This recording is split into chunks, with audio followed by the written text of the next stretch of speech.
คิดถึงสวรรค์นั้นใจจะขาดอยู่แล้วด้วยรักน้องแก้วที่งามโสภาปลาวันต่างหนึ่งนางฟ้าลงสู่ดินเหมือนว่าพระอินทร์ลงมาบ้านอายนอนฝันถึงน้อง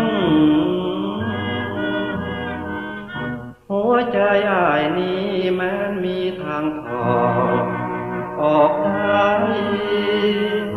อ้ายขอถอดไว้ให้นวลน้องนาครอบครองจะอยู่ขอบฟ้าทินแดนใดถึงจะแสนไกลอ้ายก็ต้องกลับมาหาน้องจากวันสายน้ำของไหลหลังเปียกไปก็เหมือนดังน้ำใจอ้ายไหลมานานหวังให้น้องเจ้าสงสารอย่าปล่อยอ้ายเลยผ่านแดนสวรรค์แห่งนี้ไปไกล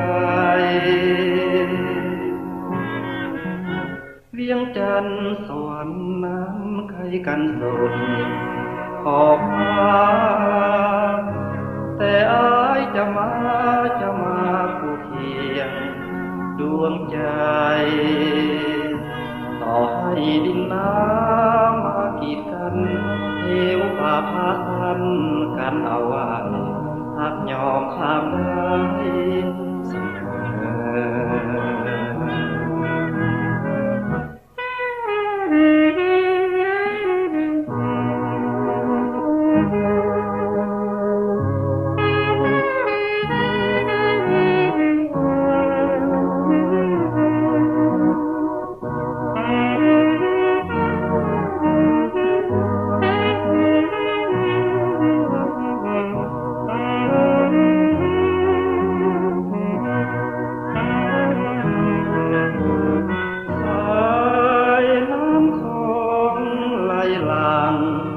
เปียไปก็เหมือนดังน้ำใจอ้ายไหลมานานหวังให้น้องเจ้าสงสาร